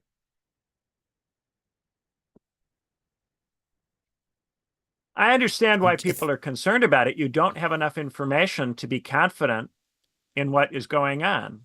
At the same time, it probably doesn't help you to be stressed out about it. No. And you're probably not going to be able to make a difference to the issue. I mean, insofar as you could, voting in Trump, it's already been done. So I wouldn't spend your day, wringing your hands about it. That's not going to help. Won't help you, won't help end the war. Right. No. I think the addressing Trump optimism should be a subject of a different episode. Right now, what I do definitely want to address it, because I definitely have some people in my actual life as well as on the internet, which I guess is a part of my actual life, are all saying, oh, yeah, no, things are different now. There's a culture change. There's a sea change. Things will not be the way they were. And I'd love to just do a whole episode on that. But right now, I want to turn it to the chat like we promised we would do here in the wrap up of today's stream. And we're going to start doing that by listening to Nance. Nance has been here since the beginning of the stream. I do want to say, everybody, I am still coming down off of one fire session yesterday, the first half of which was live streamed, the second half of which was just done over Zoom call. Both halves, though, are so important and go together so well that we will probably be premiering the full 6.5 hours sometime in the next couple of weeks, maybe on the second anniversary of Theory Underground. I'm not sure. But basically, that which I'll actually pull up on the screen here so you can know where to find it, was the beginning of a series that I'm doing with Nance. And so, here you've got Why I Left, and over there, it's the new series that I'm doing with Nance called, for now, working title is The Self-Legitimating Johnsons, which is an inside joke that comes from this stream. But really, it's about everything that we're doing, why we're doing it, how the pieces fit together, and what brings it all together is us doing an exegetical reading of the first lecture that Bourdieu uses to kick off his general sociology lectures at the Collège de France. And so it's a lot of fun. I've actually never had so much fun reading a text with Nance. And the thing is we always have fun reading texts. But you could tell we're on some kind of a good vibe. And part of the reason is because I just came out the other side of not seeing a path forward for 2025. Everything that we wanted to do, I couldn't see how it just wasn't actually possible. So there had to be some restructuring. I spent the whole a whole 48-hour period having conversations with all the major stakeholders and players at TU, and that I slept on it. And then the pieces came together thanks to the love, support, and conversation of people like Benjamin Studebaker, Nance, Michael Downs, my amazing wife, Anne, as well as several other people. And so, I was feeling very relieved. And up until the day of this stream, I had been kind of dreading it, to be honest, because I was like, I've been really wanting to do this thing with Nance, but because I don't see a way forward with so many of the things that we're supposed to be doing, I was in this state of semi-despair. I don't know. You could have picked up on it in the last episode. I think there were a couple moments where I kind of talked about it. Well, we're on a whole new level now. We've leveled up. Things have been consolidated, streamlined, simplified, and we're excited. Yeah, that's right. We've gone up a whole level. The skill tree has unlocked entire new sides I didn't even know about. So lots of cool stuff coming together. Long story short, I'll share the link to that in the chat. You can go watch it on your own later. Stay tuned for it. It also just became available in whole on the Theory Underground podcast. And so with that, let's bring Nance on. We're gonna hear from him. He's gonna tell us how it's going in the live chat. So we've actually had some good conversation. I think 20 Faces and Ernst were kind of getting at the same thing. They were just approaching it from like opposing ends. 20 Faces was kind of talking about how race and ethnicity is this constructed thing that is in the register of ideology, and Ernst is saying like, yeah, but it's also this real thing, and real difference is a real thing. And I think they're both kind of like approaching how it is ideology, but it's also a real thing in the real world. And like the thing that I think they both might be missing is how this then gets instrumentalized. But they've managed to have a pretty good back and forth, although Ernst is a little edgy, and I'm happy you retracted that last message, because I was about to fucking be like, hey man, watch it. But yeah, Political Economy 101 has some good shit in the chat, and hopefully they'll be signing up for Benjamin's seminar. They got some great questions. Fiddlesticks and George Furman and who else was it? There was another one. Yeah, there's some good back and forth in the chat for the most part. Everyone's on their best behavior today, it seems. So I got no real problems. Keep it up, guys. You're doing well. Good job, chat. You guys, you haven't pissed off Nance. And nobody was so edgy that he actually had to say anything, which is very good. The general rule when it comes to edginess is if we get the vibe that you're trying to push the boundaries that we've established, which is just to say how far we go and how edgy we get. If you start pushing those boundaries, well, then it's time out, or if it's crazy, then a ban. But for the most part, joking's fine, but we kind of have to know you before you can do that. You can't just come in out of nowhere and start dropping that kind of thing. Because if we don't know you, then, you know, this is a contextless space for a lot of folks, you know, and so, but that's interesting. I wish I could have followed out the little disagreement there about racial essentialism. Benjamin, what did you make of that? Well, you know, it has the fact that people have these beliefs has political effects, generally bad political effects that we want to find some way of dealing with or overcoming. It creates a problem. Now, of course, I can't just say, well, it's fake and therefore the political effects disappear. That's not how it works. I can't just argue you into not having beliefs that you have for historical reasons. I can't just give you an argument, right? But then we can think about what would need to happen from here to change the structure of things such that the conditions which give rise to the beliefs are dissolved. Maybe gradually, maybe over a long period of time, but that could be something we are actually trying to do. What a lot of people instead do is they decide that they not only are uninterested in changing the conditions, but they naturalize them and treat them as immutable. And if you do that, you know, then it's no longer possible to understand them. Yeah. Does that work? What 20 Faces, with what you're saying, what 20 Faces said here? I was saying ethnicity is real, not constructed, but race isn't. So ethnicity is real, race is not real. What does that do for you? Woo. Well, I would want to know what 20 Faces, how 20 Faces makes that distinction. Yeah. Okay. For instance, I would say that the Germans and the French and the Angles and the Saxons are all Germanic tribes. You know, they're really not fundamentally different from each other, but we might think of someone as ethnically French rather than ethnically German or ethnically English. And yet, you know, in terms of where these people all come from, Germanic tribes from the border with the Roman Empire, pushed in or over the sea by the Huns and the Vandals and the other migratory peoples that came through. Yeah. Yeah. I mean, to me, the distinctions that one makes when it comes to race versus ethnicity and all of these questions often are posited as, I'm just trying to be accurate ontologically. I'm just trying to talk about the way things actually operate.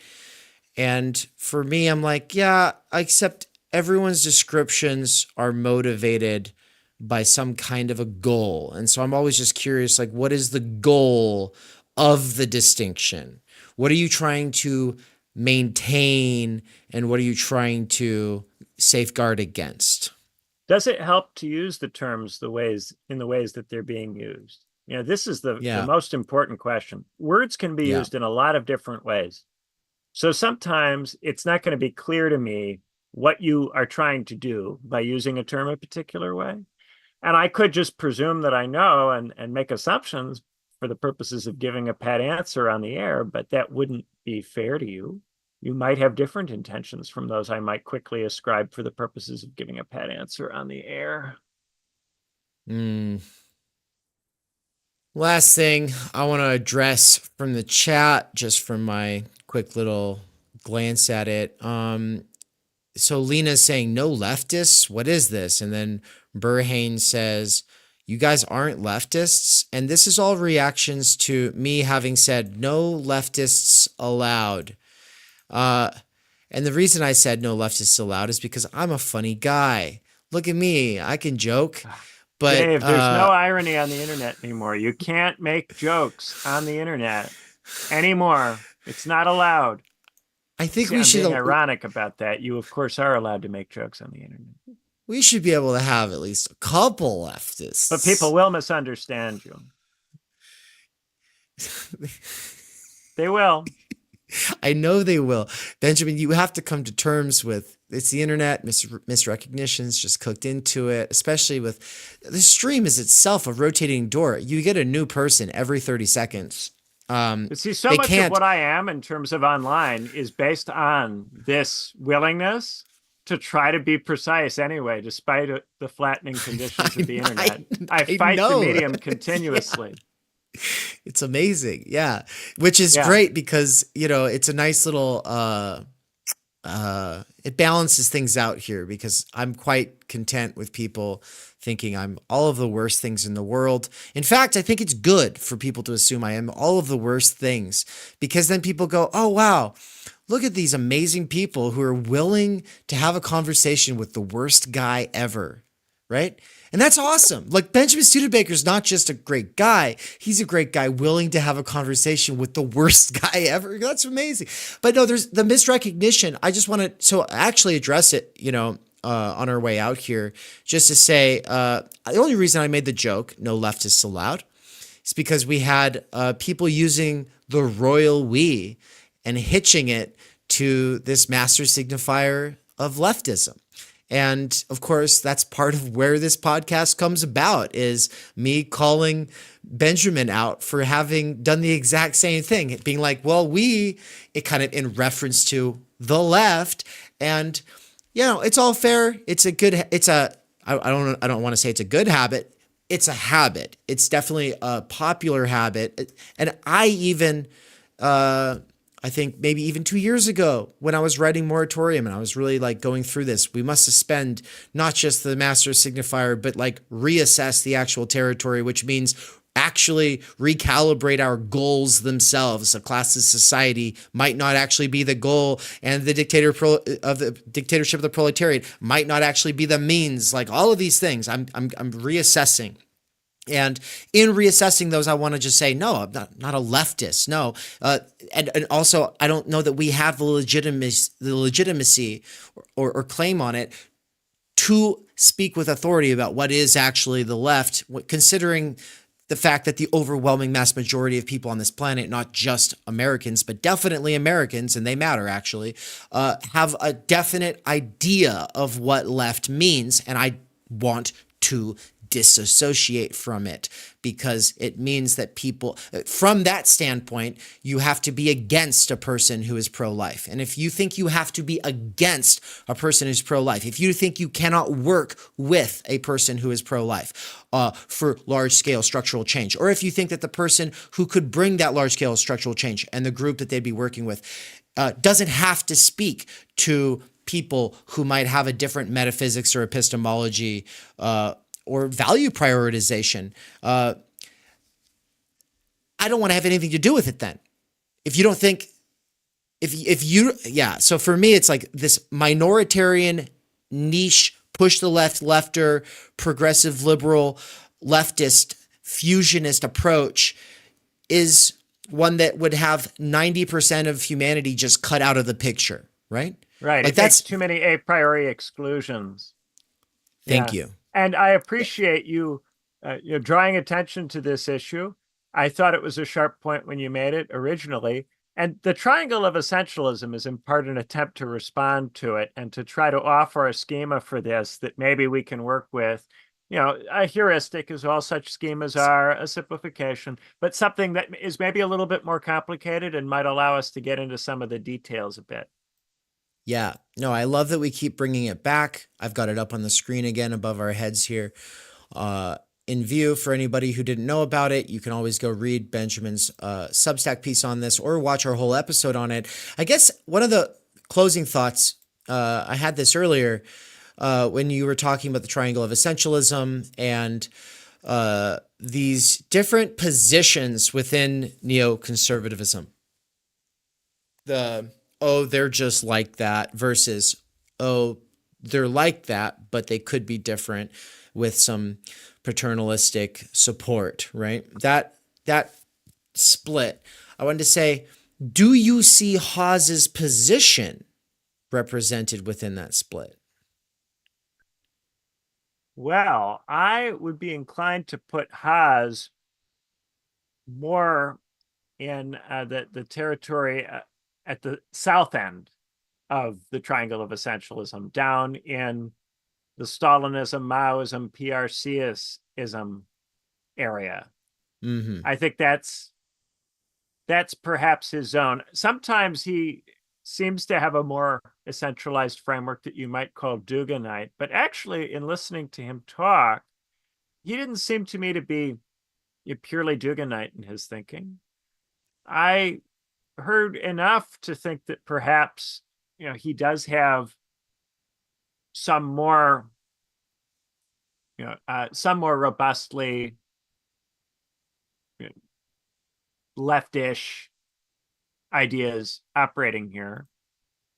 I suppose for me, the interesting question and what I was trying to get at in that interview is he a Stalinist, a Maoist, or a PRCist on this framework, or a Duganite? But I pretty quickly decided he's not a Duganite. Okay. He's not for a Eurasian empire. He memes that a little bit with the whole, horse lord thing. Mongol universalism, baby.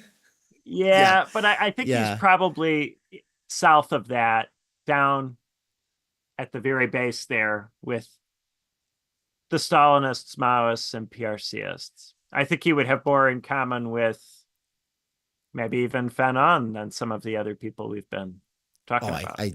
I suspect, but I guess the reason that I was wondering if you might have been thinking of Haas there, it did occur to me because the position that set, if the one side of the neoconservatism, I'm not saying Haas is a neoconservative, so please, people, do not get that twisted.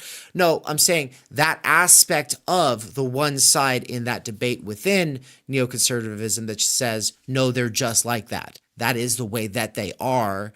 This is not a matter of civilizational development or maturity. This is a matter of they're just different. The reason I was thinking, this kind of sounds like what Haas was saying is because he was basically saying like, the dictatorship of the proletariat in Chinese communism, like the reason it can work is because they're more collectivists. They just aren't individualists there. They're not individualists. And so individual rights aren't on the agenda anyway. Yeah, there were elements of that in his position. Most people aren't reducible to just one spot here, but occupy different spots at different points, different moments in life, sometimes different times in the same conversation, including even the three people I gave as examples, right? Huntington probably started his career more as a liberal institutionalist, right? And, Zizek, maybe at some point could have been described as a socialist internationalist, maybe still could be in certain moments, right? That was kind of Mikey's point, is that isn't Zizek more internationalist than this, at least some of the time? And maybe some of the time, right? And, maybe Dugan some of the time thinks in terms of very old, classical theory. Maybe he thinks sometimes in terms of Greeks and Romans or Chinese Confucians, maybe sometimes.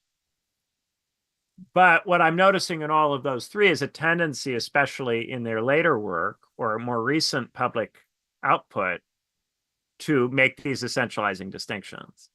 And I don't think any person is essentially any one thing, right? Like when you're trying to classify people by political views, you can classify something somebody says in a moment or something somebody does in a specific moment. But most people will use different languages and have slightly different positions over time, right? The three things I put in the center circle around Platonism, right? Liberal institutionalism, socialist internationalism, and classical republicanism. I find all three of those things useful. Sometimes I find myself talking in terms of all three of those. Sometimes I'll reduce it to names and I'll go, sometimes I'm in Hobbes mode and sometimes I'm in Marx mode and sometimes I'm in Plato mode. We all fluctuate a bit in terms of how we put things, what kind of a frame of mind we're in, but I try mainly to move within the circle and to avoid going outside the circle myself. I'm not going to say I'm perfect at avoiding it. I think we all, when we're tired and upset and grouchy, get a little reptilian in our thinking and go, they're different. But that's the thing to try to overcome insofar as you can. Being dialectical, being syncretic is overcoming that. Yeah, it's called thinking and not just being your dumb reptile brain, which works for the caveman in the thought experiment, at least in the sort of Nietzschean, strong man, take what he wants. Yeah, but if you can't just take what you want, you have to think. So thus is the dawn of slave morality and the possibility of genius. Yes, folks, that's right. You can, as I was saying the other day, if you can't follow a long train of thought, if you are functionally illiterate and can't interpret things from multiple standpoints, this is a treatable malady. If you would like to treat it, well, Theory Underground's a great way to do that. Make sure to subscribe if this is interesting, if it's thoughts provoking for you. We might not agree with you on everything. You might not agree with us on everything. You might be a Christian, an atheist, a Republican, a Democrat, gasp, a leftist, a rightist. We don't care. This is an educational space. We're ultimately just here to work through these things and try to figure out where we're at. And hopefully in doing so, it'll help you. But if you do want to dive in the deeper end, we have some really exciting stuff coming soon. The PSA that I normally roll at the end of these things is so outdated. I'm not even going to roll it today. Just go to the site, click get involved, choose a tier of involvement that you can get involved at, and what you get access to will be better than what it currently shows with the new framework that's coming very soon. And that's pretty much all I want to say about that. Last thing, I do want to just throw out there real quick to Arthur Ledette in the chat here that asking questions about Dugan and why are we talking about a fascist and blah, blah, blah. If you want to know why I engage seriously with him, or if you want to know about how we, the two of us, deal with him or treat him, you want to watch the episode we did on the triangle of essentialism. You want to go read Studebaker's piece on that, and you might also want to watch the conversation we had with Haas. There are reasons for thinking he's not just a fascist. There are reasons that a person who doesn't like racism could read the Fourth Political Theory and go, well, this seems anti-racist to me, actually. And the reasons for that are also the reasons for it's kind of like how this sort of third worldist approach or this post-colonialist approach or it can turn into a new kind of race essentialism that is calling itself anti-racist. There's a way that racism can continue to exist when a person's calling themselves anti-racist. And that's not something at the level of attitude. It's not something at the level of motivation. And it's not just because they're going along with some kind of systemically racist it's just because the framework itself, insofar as it makes you racialize everybody and everything, instead of looking to the political, historical, and economic conditions underlying all of that, that's what's racist. That's what becomes racist. And if you want to know more about that, we have a whole episode about racism. And it's currently up on Spotify. You can check it out there. Everybody who's standing Dugan in the chat, you all need to also go engage with the stuff that I just laid out, because I think what we're doing here is hopefully bigger brained. Benjamin, were you going to say something there? Yeah. Oh, just there's a big difference between ontologizing and historicizing. And if you don't understand the difference, then it's going to cause some problems. And with that, we're going to close this thing out. If you stick around in the chat, you will be transferred to Nance's stream. He will be doing something for at least a little bit. So he's been here in the chat with you all this whole time. Now he's going to be streaming. So I hope that you will all behave yourselves and show him a good time over at the Negativity Hour. Thanks, everybody. Catch you on the next one. Thank you, guys. Welcome to the end of the thing. I was going to have a polished PSA here, but I want to just talk for a moment to say, look, if you want to be a part of the conversation on the back end there, then that's the first tier of involvement via the subscription. You subscribe so that you can be a part of the discussions. Then the next level, you get special opportunities to present. You get special opportunities to be in the turn, to have us engage with your written work. It's a lot of fun. It's a lot of really cool stuff coming together. I'm not going to overpromise you anything. I'm going to just say the bare minimum is awesome. Sign up as soon as you can. Links in the description. Thank you.